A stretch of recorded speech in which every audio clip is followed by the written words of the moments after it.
Chanel just dropped the most powerful Bleu de Chanel ever, but is it worth the hype?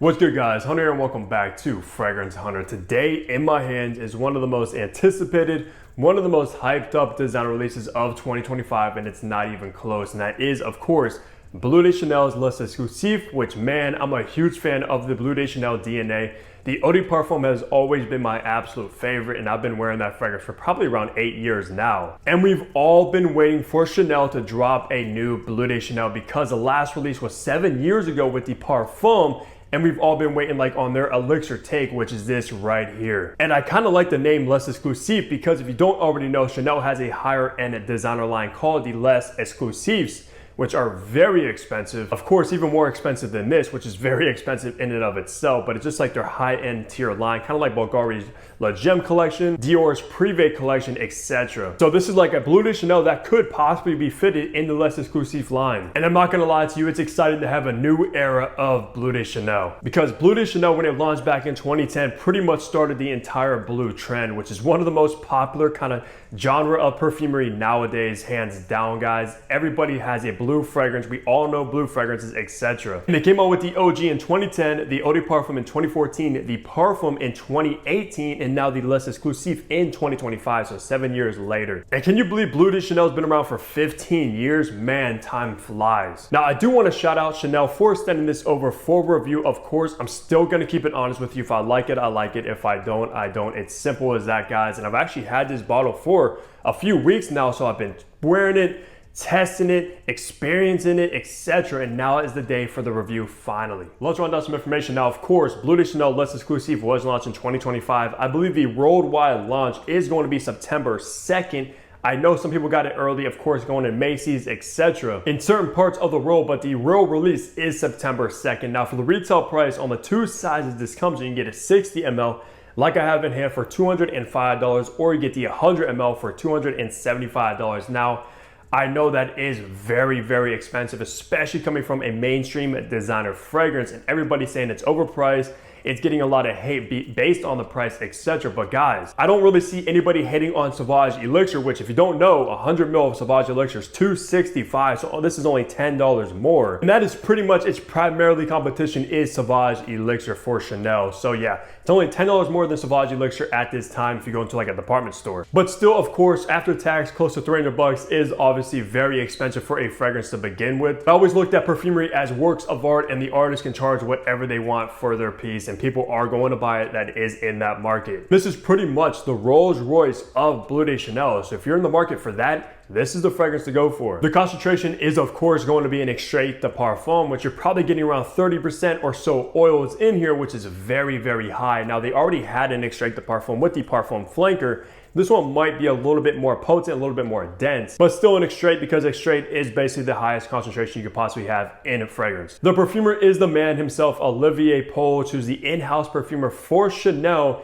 and is an absolute mastermind when it comes to fragrances. So he is behind the brand new Bleu de Chanel Les Exclusif, and his father was the one that made, I believe, the original Bleu de Chanel and I believe Bleu de Chanel EDP. So it was kind of like passed down from father to son, which I respect. With all the information out of the way, let's go ahead and look at the packaging and presentation you get with the Bleu Exclusif now. All right, take a look at this box, which is going to be your basic Bleu de Chanel box. Of course, you have this dark kind of navy blue with the gold accents, Bleu de Chanel Paris, Les Exclusif Parfum. This is a 60 ml, like I said.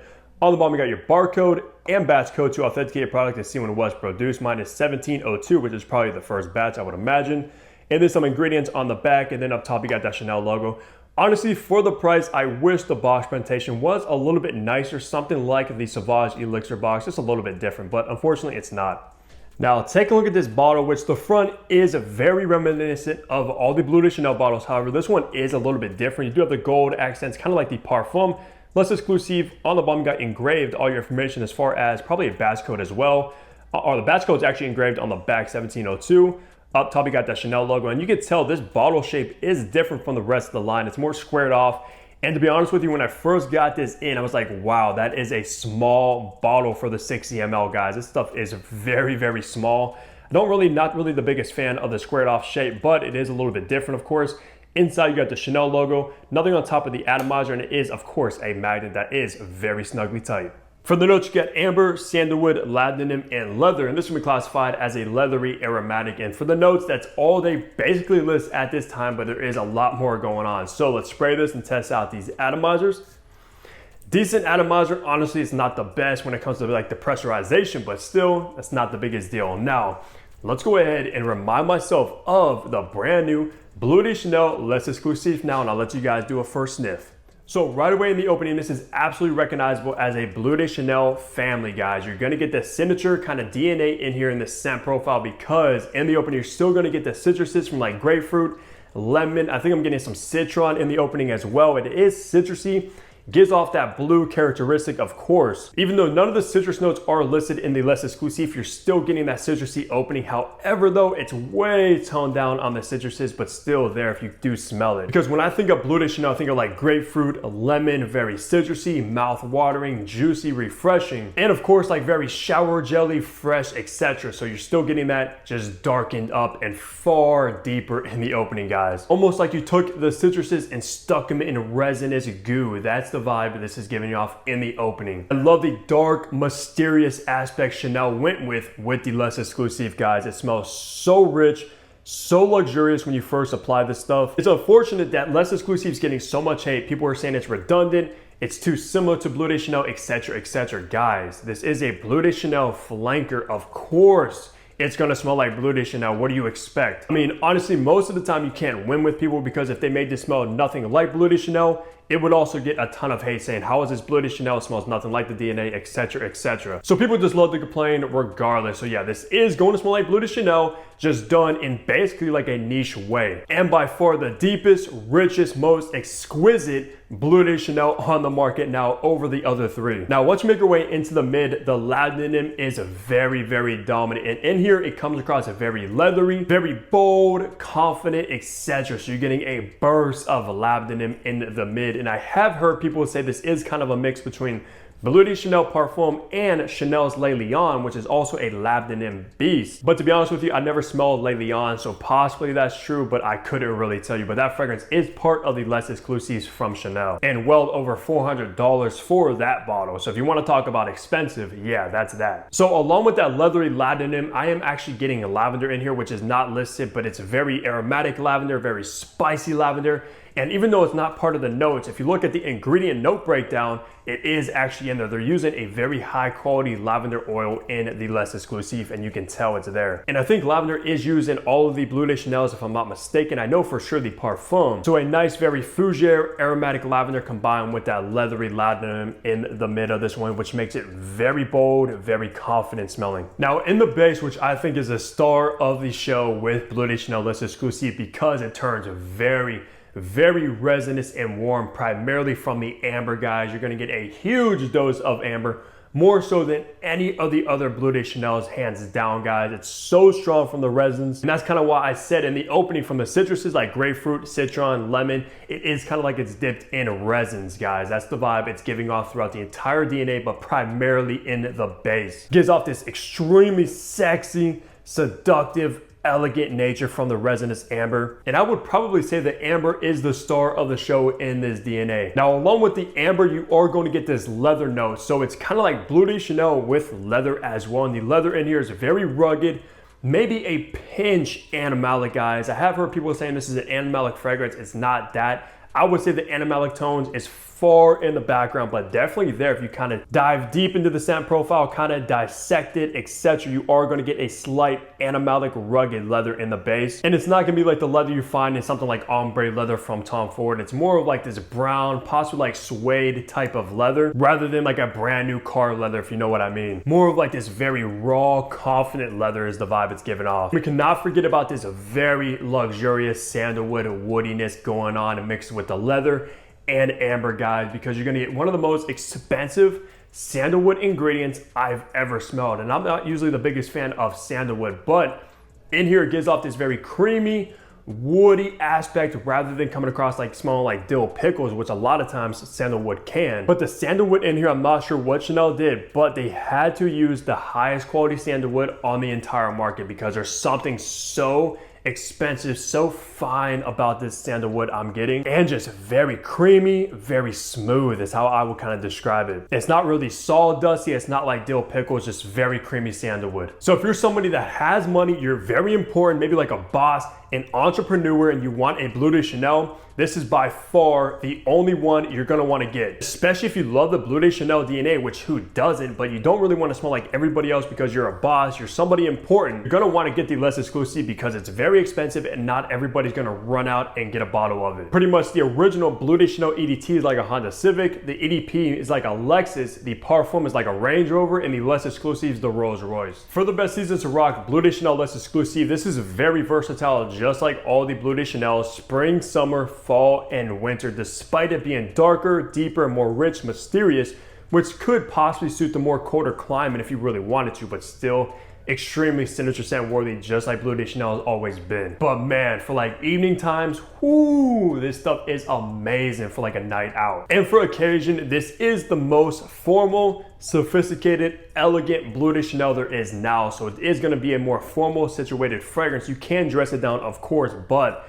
it does smell very expensive. It smells like a $300 take on Bleu de Chanel. This is gonna be your statement piece. If you're going to work at like a nice office, like you're the CEO, you're dressing up on a regular occasion, you wanna rock this. If you're going on a date night where you wanna make a statement, stand out, and impress, you wanna rock this as well. But still, if you're running errands, dressing down, going on maybe a morning coffee date, a lunch date, you can still wear it. Going to like a party, you can wear it. Going to a club, etc., etc. I mean, it just works at the end of the day, despite it smelling a little bit more formal and sophisticated. For gender, this is extremely masculine, just like the Bleu de Chanel DNA. They're all pretty much a masculine scent profile. This one's no different. Of course, I could not imagine a woman rocking something like Bleu de Chanel, at least for my preference and what I like my taste in women smelling like. Because this is definitely not it. Obviously a very masculine DNA. So for age groups, now I am going to categorize this one as more of a mature Bleu de Chanel. Somebody probably 30 and up, has their life together, maybe even has a family, a father, a husband, etc., and kind of did well with his life. That's who I imagine rocking this one the absolute best. And of course, if I took all the Bleu de Chanels, laid them out on a table in front of me, the EDT is definitely the most youthful,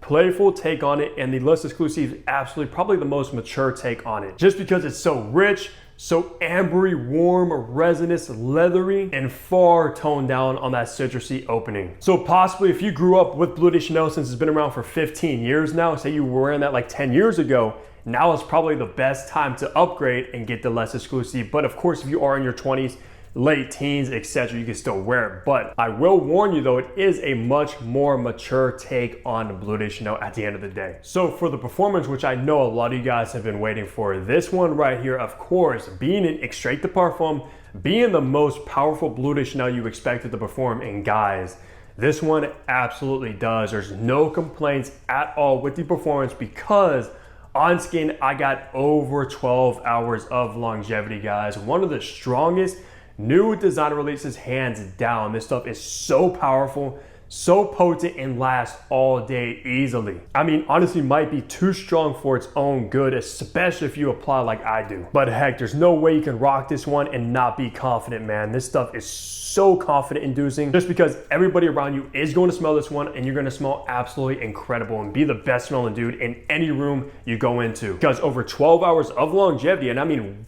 pretty well over 12 hours, guys. And on clothes, forget about it. It's gonna last easily at least 2 days. So I guess Chanel really waited 7 years to make an absolute beast. And for the projection, this stuff has loud projection, especially for the first couple of hours. And I mean, definitely a couple of hours, not just like 1 or 2 hours. This thing is gonna project very heavy for at least 5 hours. And I mean like room filling projection, which any room you pretty much walk into, everybody's gonna smell it on you. Heck, if you're somebody that thinks Sauvage Elixir is strong, which it is, it's also one of the strongest blue fragrances, this one's on par with Sauvage Elixir. I mean, they both pretty much have around the same performance, which is far above average. So yeah, over 12 hours of longevity and very loud, room-filling beast mode projection is what you should expect to get from the less exclusive. So that's gonna do it for my review of one of the most anticipated designer releases of 2025. I'm very curious what you guys think about this one, if you've tried it, if you're a fan of Bleu de Chanel, and if you're thinking about picking this one up. Let's go ahead and get a discussion going on in the comments and down below, because I'm curious what you guys are thinking about this new release. If it's overhyped, if it's overpriced, etc, etc. And besides that, leave a like on the video, subscribe below if you haven't already, because what are you doing? I got you with the daily fragrance content, and I'll see all of you back here tomorrow. Take care, everybody.